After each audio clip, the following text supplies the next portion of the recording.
Hi, I thought I'd show you how to combine some shapes on the ScanNCut machine to make a little tag. Now I've made this similar shaped tag in Canvas before, but I just thought I'd show you how to do it on the machine.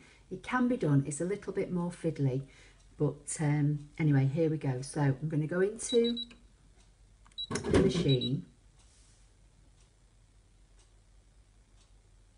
I don't want to retrieve anything from the previous use, so I'm going to go into pattern.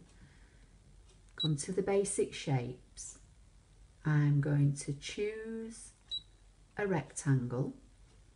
I'm going to rotate it 90 degrees. Say OK.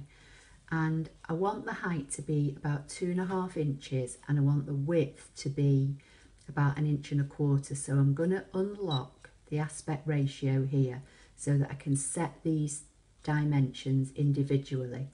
So I'm going to take the height down to 2.50 and I'm going to take the width down to 1.25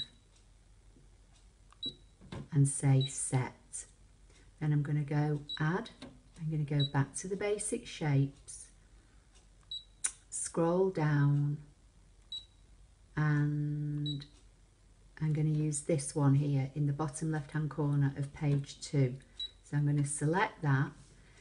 Again, I want to rotate it and I want this one to be about 3 inches, I think. No, 3.5.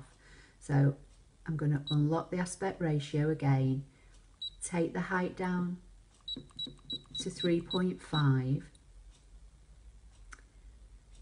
I want the width to be about 1.25.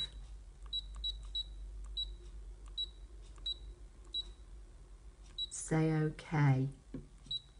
Now just realised I've made this box the wrong size, so I'm going to select it, go back in here, come to this one to get the measurements again. I want the width to be wider, so I'm going to make this, unlock the aspect ratio, take it back down to 2.0, and then I want this to be 1.5 inches wide.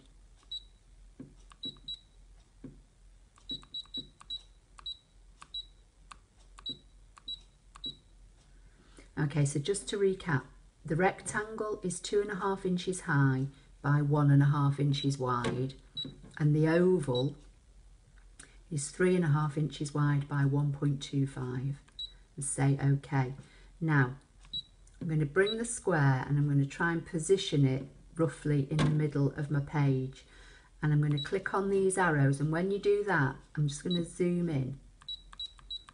You'll see that you get a red cross in the middle and you can see whether it's lined up with the centre of your page, and mine isn't, so it needs to come over a little and down a little, so I have to press the cross to go back, and then I'm going to use this arrow to bring it over and this one just to bring it down, and then I'm going to zoom in again and see, and it can probably do with coming over a little bit more and maybe down one more. So use the down arrow, and you have to keep zooming in. That one looks as though it's pretty central now. I want this one on top of it, so I'm going to have to go back, select that, bring it over, try and line the crosses up and zoom in. And I don't know if you can see, but the red is slightly to the left. It needs to come more to the right to line up with that cross underneath from the box. So I'm going to use that, zoom in again, and that actually looks pretty central now. So I'm going to say OK. Now I've got two shapes, but the only one that's selected is the one with the red bounding box around it, which is the oval type shape, and I want to select them both so I can weld them. So I'm going to come to this box here, choose this box on the right hand side, which basically means it will choose everything that's on my page, say OK, and then come to this weld icon, and it says OK to weld, pattern is irreversible, and it shows you what it will look like once it's welded, and it looks how I want it. So I'm going to say OK and OK, and there's my shape now welded. I'm going to come back into this icon and this one, and I'm going to rotate it now 90 degrees and say OK.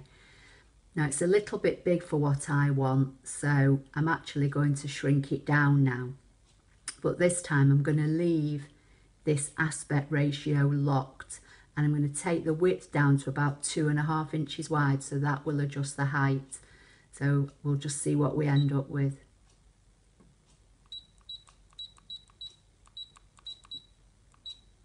So it's just over an inch if I make it 2.5 inches wide. I want 2 of them, so I'm going to say 2 and say OK. And I've now got 2 that I can cut out. So I hope you found that helpful.